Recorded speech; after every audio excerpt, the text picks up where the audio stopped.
साथियों, आप देख रहे हैं बहुजन पैगाम। मैं RS गौतम, एडवोकेट। नववर्ष 2026 का प्रारंभ हो चुका है। आज के वीडियो के माध्यम से 3 सब्जेक्ट पर आप लोगों की राय लेना चाहूँगा। आप लोगों के व्यूज क्या है? वास्तव में आप बुद्धिजीवी हैं, देशभक्त हैं, देश के रहने वाले हैं, तो देश के बारे में सोचना भी चाहिए क्या हो रहा है। साथियों, बहुजन पैगाम के माध्यम से जो खबरें आप तक पहुंचाने का कार्य किया जाता है वो सच्ची घटनाएं होती हैं, सत्य पर आधारित होती हैं और आप लोगों को जागरूक करने के उद्देश्य से बहुजन पैगाम काम कर रहा है। साथियों, सबसे पहले हम टेकअप करते हैं, एक मिस्टर गिरधारी लाल साहू जी हैं, जो उत्तराखंड में बीजेपी के मंत्री हैं। उनकी पत्नी रेखा आर्या है। उन्होंने एक मीटिंग के दौरान जो वक्तव्य दिया उसके बारे में आपकी क्या राय है, आप बताने का कष्ट करें। उन्होंने कहा कि बीजेपी के वो लोग जिनकी शादियां नहीं होती, कोई लड़की उनको पसंद नहीं करती, तो चिंता करने की बात नहीं है। हमारे साथ बिहार चलिए, वहाँ पर अच्छी से अच्छी लड़की 20-25 हज़ार रुपये में मिल जाती है और उससे आप शादी कीजिए। सारे लोग तालियां बजाने लगे, ठाके मार के हंसने लगे। लेकिन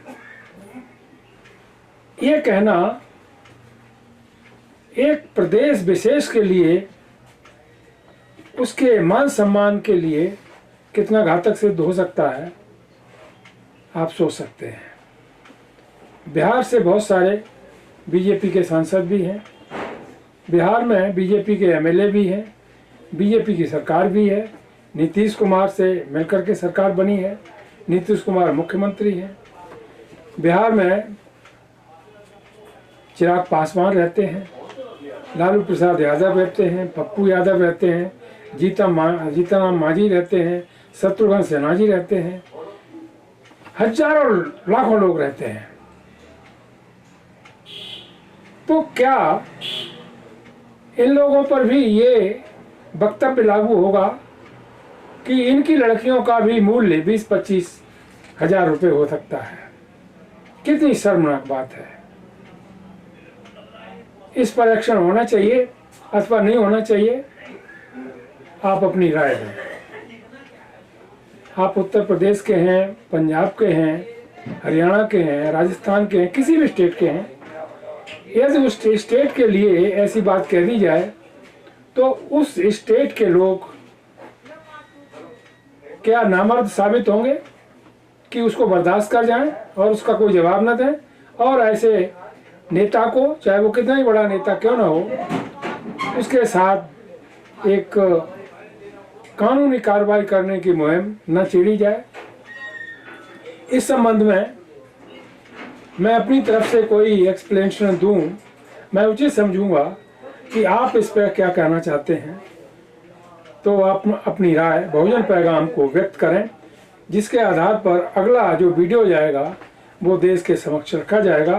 कितने लोग इस पर कमेंट करते हैं और कितने लोग इसकी सराहना करते हैं, कितने लोग इसको नापसंद करते हैं अथवा इसकी आलोचना करते हैं, और ये जो गिरधारी लाल साहू मंत्री जी हैं, इनके खिलाफ कार्रवाई करने की कितनी लोग आवाज उठाते हैं।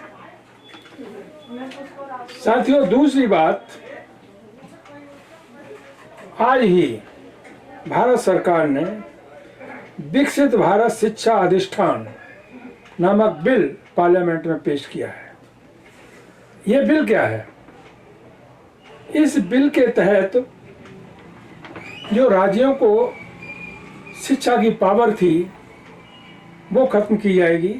जो यूनिवर्सिटीज थी, चाहे वो राज्य सरकार के अधीन चलती हो, केंद्र सरकार के अधीन, वो UGC यूनिवर्सिटी ग्रांट कमीशन उनको चलाता था और भारत सरकार यूनिवर्सिटी ग्रांट यूजीसी को पैसा देती थी और यूजीसी उस पैसे का उन विश्वविद्यालयों को चलाने का काम करता था, नियंत्रण रखता था, चाहे वो किसी राज्य विशेष में हो, कोई भी यूनिवर्सिटी हो।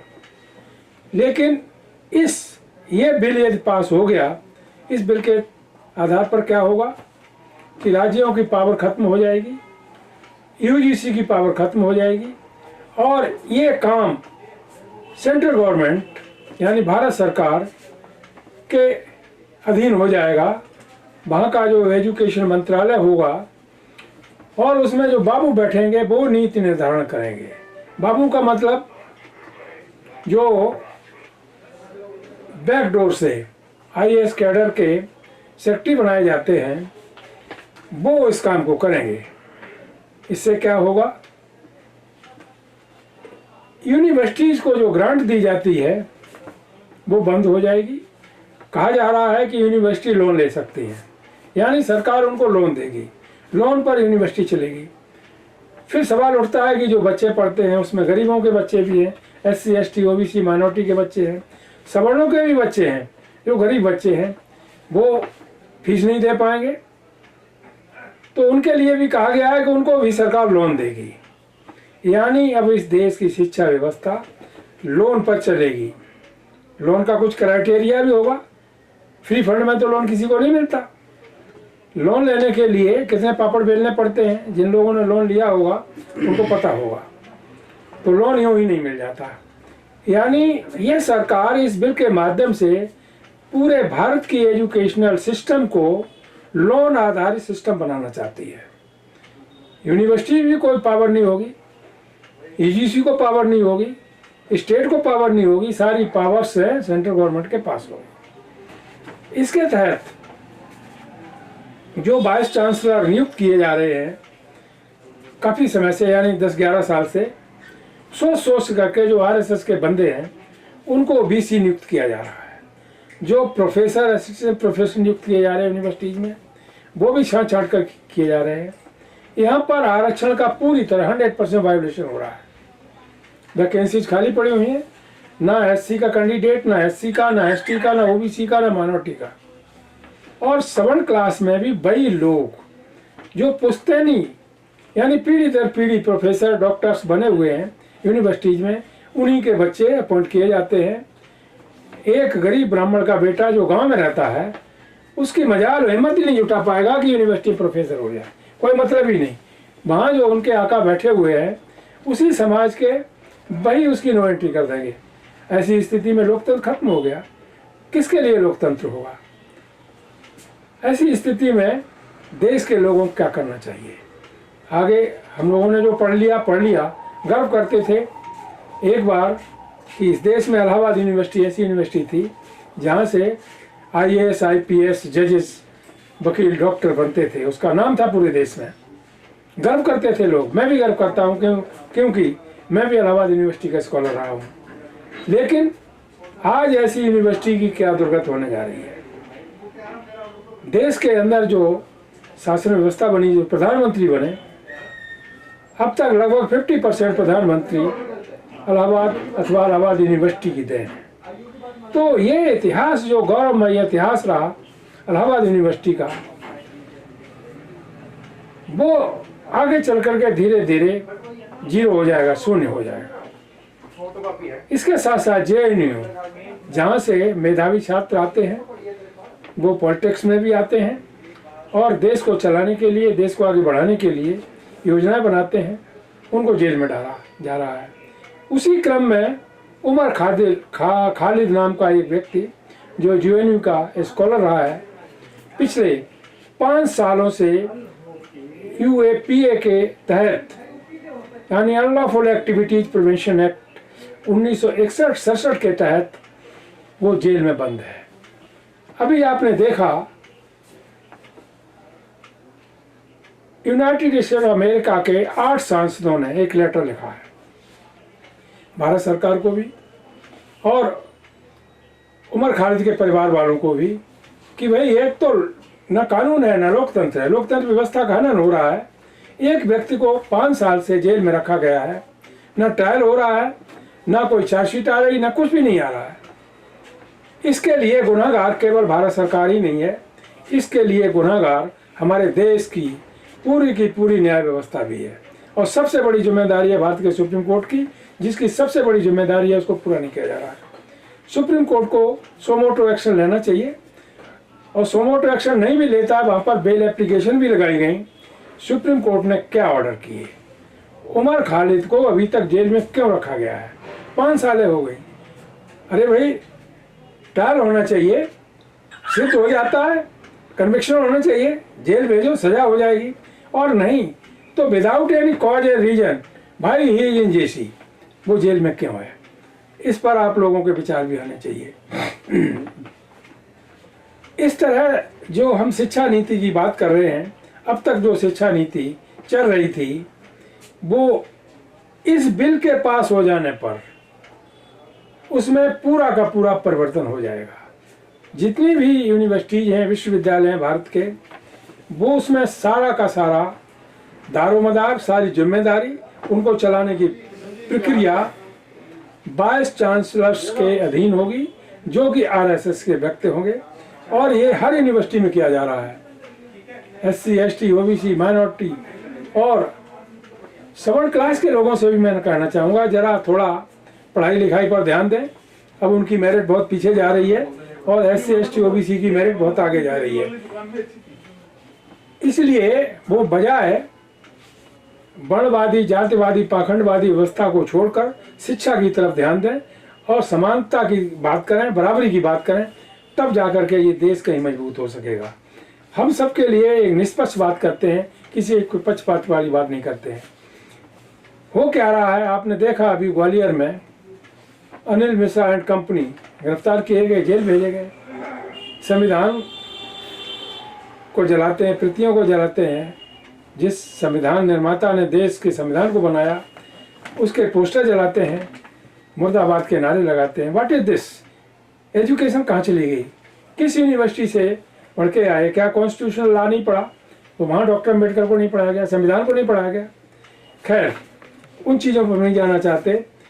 साथियों, जिस देश की एजुकेशन प्रणाली खत्म हो गई, वो देश कभी भी विकास नहीं कर पाएगा, हजारों साल पीछे चला जाएगा।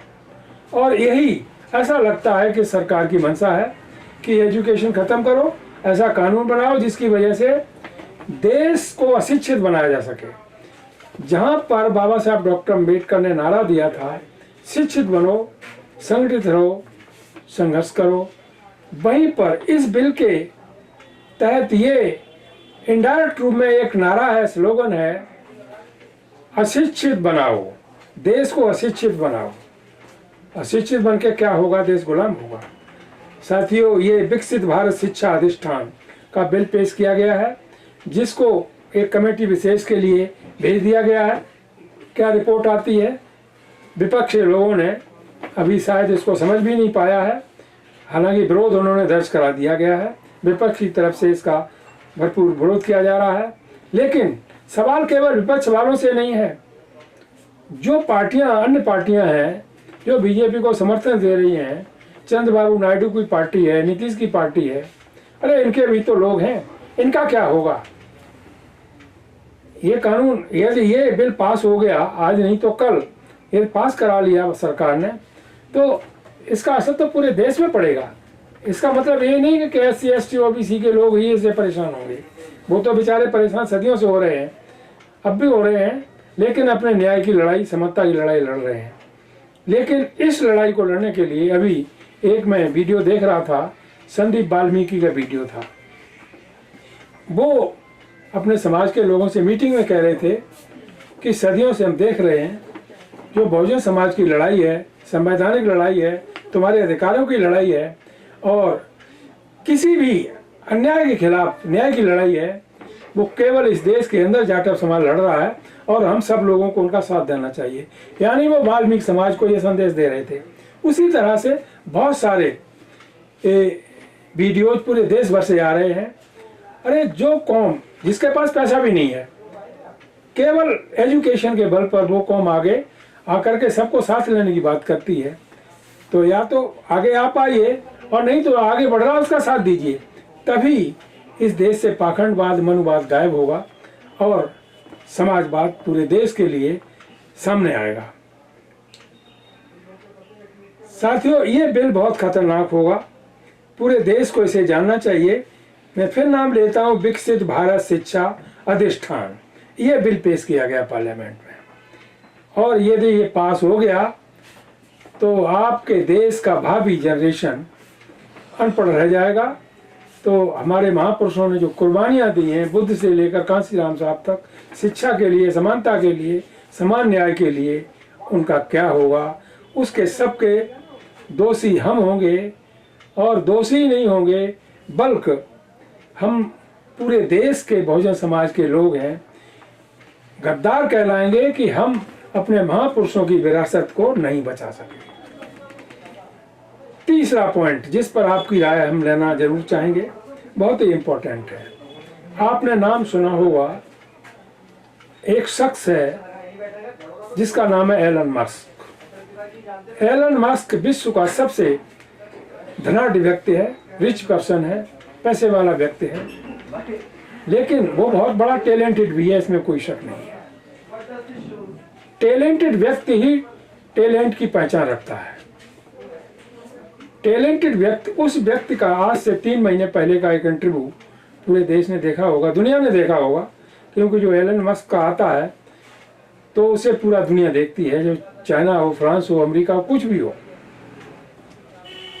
उसने जब भारत के बारे में पूछा गया तो उसने भारत से केवल और केवल डॉक्टर अंबेडकर का नाम लिया और कहा, डॉक्टर अंबेडकर भारत ही नहीं, विश्व के लिए वो शख्सियत है जिसके बताए हुए मार्ग पर पूरे विश्व को चलना चाहिए, तभी ये विश्व मजबूत होगा, समता का संदेश जाएगा, एजुकेशन का संदेश जाएगा।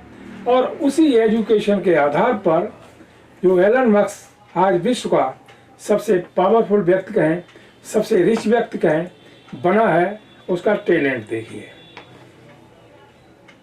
एक हेडिंग के अनुसार आ रहा है एलन मस्क भारत, यानी भारत में एलन मस्क आ रहा है। कौन विरोध कर रहा है? जो भारत के पूंजीपति हैं वो विरोध कर रहे हैं। अंबानी परिवार, एयरटेल का मित्तल जो उसका मालिक है वो विरोध कर रहा है, अडानी विरोध कर रहा है, और यहाँ तक कि गडकरी ने साहब ने तो ये कह दिया है कि यदि एलन मस्क भारत में जब तक प्रोडक्शन इस्तेमाल नहीं करेगा तब तक उसका बनाया हुआ कोई माल भारत में नहीं बिकने देंगे। ये कंडीशन लगा रखी है। अब एलन मस्क करता क्या है? उसकी कितनी कंपनी है? वो स्पेस में भी काम करता है, जो मोबाइल आप यूज करते हैं, हम करते हैं, पूरा देश पूरा दुनिया यूज करता है। उसने अपने सैटेलाइट स्टेब्लिश कर रखे हैं। चीन ने कहा है कि वो 10 साल में 10,000 सैटेलाइट स्टेब्लिश करेगा। अमेरिका ने नहीं, एलन मस्क ने कहा है कि वो 10,000 में 30,000, 10 साल में 30,000 सैटेलाइट स्टेब्लिश करेगा। पता लगा लीजिए, कहाँ चाइना, कहाँ एक व्यक्ति एलन मस्क, उसका टैलेंट है, उसके अंदर दिमाग है, और दिमाग के टैलेंट की और एजुकेशन की हर व्यक्ति को, हर देश को सम्मान करना चाहिए, कद्र करनी चाहिए। फर्क क्या है भारत के पूंजीपतियों में और एलन मस्क में? भारत के पूंजीपति, मुकेश अंबानी को ले लो, करीब 700 करोड़ के मकान में रहता है। अपनी लड़की की शादी की, 700 पता नहीं 7,000 करोड़ रुपए खर्च किए। यही हाल अडानी का है, यही हाल जितने भी पूंजीपति हैं उनका है। अपने बच्चों की शादी में करोड़ों रुपए खर्च करते हैं, करोड़ों हजारों करोड़ खर्च करते हैं। शिक्षा के नाम पर जीरो है। एलन मस्क क्या करता है? 2 कमरे के मकान में रहता है, लेकिन उसका दिमाग आज विश्व में सबसे सर्वोपरि है टैलेंट के आधार पर। सैटेलाइट को उसने फिक्स किया है। इसके अलावा उसकी कई कंपनीज हैं। तो उसने अमेरिका में रहता है, अफ्रीका में उसका जन्म हुआ, कनाडा में एजुकेशन हुई, और अमेरिका में रह करके वो काम कर रहा है, और अमेरिका को आज उसने कहाँ से कहाँ पहुँचा दिया। इस बात को अमेरिकन भी महसूस करते हैं, इस बात को भारत के लोगों को भी समझना चाहिए।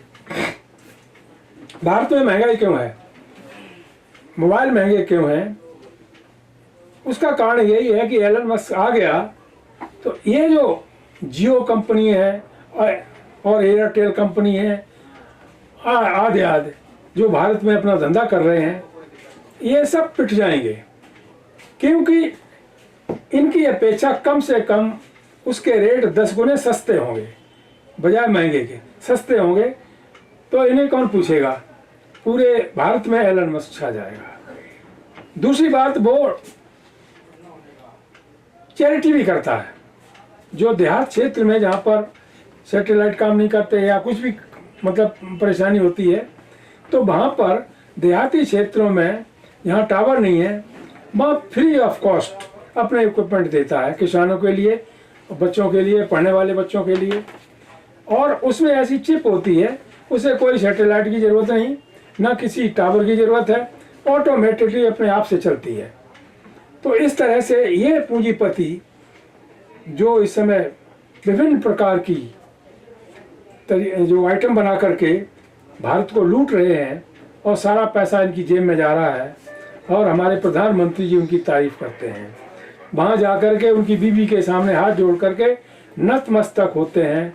कितनी शर्मनाक बात है कि भारत प्रधानमंत्री, देश का प्रधानमंत्री होता है, उसकी व्यक्तिगत पावर कुछ नहीं होती, ना व्यक्तिगत उसे समझना चाहिए, न ये मान के चलना चाहिए कि हम जाएं किसी का सम्मान कर दें, किसी को गालियां दे दें।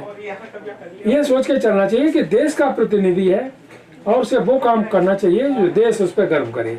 लेकिन नहीं, आप लोगों ने देखा होगा कितनी बार अडानी की वाइफ के सामने हाथ जोड़ते हुए, मुकेश अंबानी की वाइफ के सामने हाथ जोड़ते हुए, आधे। खैर, उस पर हम नहीं जाना चाहते। साथियों, इसके साथ साथ एलन मस्क ने एक कार भी बनाई है, जिस कार को आज तक भारत में उसने नहीं बेचा अथवा भारत में अलाउ नहीं किया गया। वो आज कार दुनिया में मशहूर कार है। उसने एक हवाई जहाज भी बनाया है जो भारत की राजधानी दिल्ली से अमेरिका तक 30 मिनट में यात्रियों को पहुंचाने का काम करती है। अमेरिका ने अब तक जो बनाया, भारत ने बनाया, चाइना ने बनाया, अमेरिका पहुंचने में 24 घंटे लगते हैं, चाइना पहुंचने में कुछ घंटे लगते होंगे, आधा समझ सकते हैं कितना समय लगता है। लेकिन एक सिंगल व्यक्ति है जिसने एजुकेशन की तारीफ की, और एजुकेशन की तारीफ करते करते उसने साफ कहा कि जो हमने भारत के डॉक्टर अम्बेडकर से सीखा है, वो शिक्षा हमने किसी से नहीं सीखी, न मिली है। Education is the super power. आप जानते हैं, इतिहास कलम से लिखा जाता है, कलम में एजुकेशन की ताकत आती है। इतिहास एटम बम से नहीं लिखा जाता, तलवार से नहीं लिखा जाता, किसी बंदूक से नहीं लिखा जाता। तो सबसे बड़ी पावर क्या है? एजुकेशन की पावर है। हमारे देश के लोग जिस दिन ये बात समझ जाएंगे तो इस दिन भारत विश्व का विश्व गुरु बन जाएगा। लेकिन आज हमारे जो विश्व गुरु बनने का सपना सोच रहे हैं, असलियत ये है कि लोग उनकी शक्ल भी नहीं देखना चाहते और कल उनका कोई नाम लेने वाला नहीं होगा। इसी तरह से आपने पार्लियामेंट में बहुत सारे नेताओं के भाषण सुने होंगे, उनके विचार सुने होंगे जब वो बोलते हैं।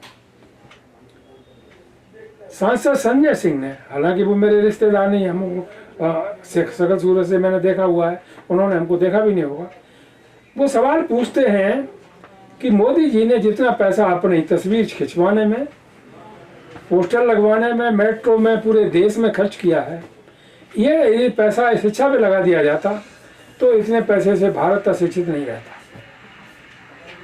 लेकिन क्या होगा, ये फोटो जहाँ पर लगवा रहे हो, पोस्टर लगवा रहे हो हर जगह, ये थोड़े समय बाद मिट जाते हैं, कोई नाम लेने वाला नहीं रहेगा। नाम उसका चलता है, इतिहास उसको याद रखता है जो समाज के लिए, देश के लिए, दुनिया के लिए काम करता है।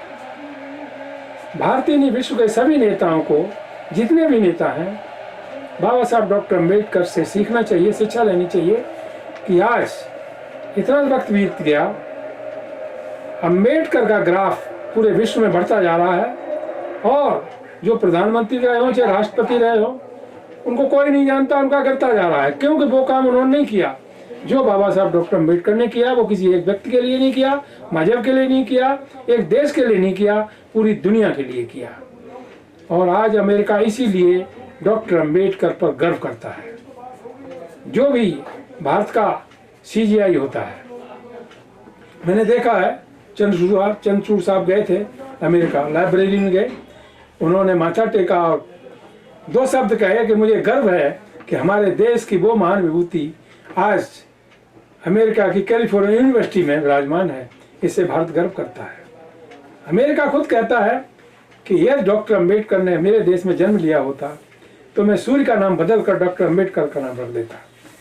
लेकिन यहाँ क्या होता है, लोग बाबा साहब का पुतला जलाते हैं, बाबा साहब को मुर्दाबाद कहते हैं। कितनी शर्म की बात है, क्योंकि उनके दिमाग में पाखंडवाद और मनवाद इस तरह से मनवादियों ने भर दिया है कि वो नहीं निकल रहा है। वो निकलने का माध्यम केवल एक ही होगा, जब शिक्षा आएगी। शिक्षा को तवज्जो दी जानी चाहिए। देश में हर जगह एजुकेशनल इंस्टीट्यूशंस बनने चाहिए, टेक्निकल इंस्टीट्यूशन बनने चाहिए। और जो बजट आता है, आप देखते हैं शिक्षा का बजट केंद्र सरकार ने और राज्यों की सरकार, जहाँ बीजेपी की सरकार है, सबसे कम रखती हैं। प्राइमरी स्कूल बंद कर दिए गए हैं। भाई कैसे लोग पढ़ेंगे, गरीब लोग हैं, वो नहीं पढ़ पाएंगे यदि उनके लिए फ्री एजुकेशन नहीं होगी। तो एजुकेशन के लिए हमारे देश के लोगों को आगे आना चाहिए। एलन मस्क के आने से, भारत में आने से फायदा किसको होगा? मेरे विचार से फायदा तो पूरे देश को होगा, नुकसान किसी को नहीं होगा। बल्कि जो देश का शोषण करने वाली कंपनियां हैं, जैसे अडानी है, अंबानी है, एयरटेल है, इन लोगों के धंधे जरूर बंद हो जाएंगे, क्योंकि ये 1 रुपए की चीज 20 रुपए में बेचते हैं। जब एलन मस्क आएगा, प्रोडक्शन होगा, तो वो 20 रुपए की चीज 1 रुपए में मिलेगी। तो पूरे देश का फायदा होगा अथवा नहीं होगा, आप सोच सकते हैं।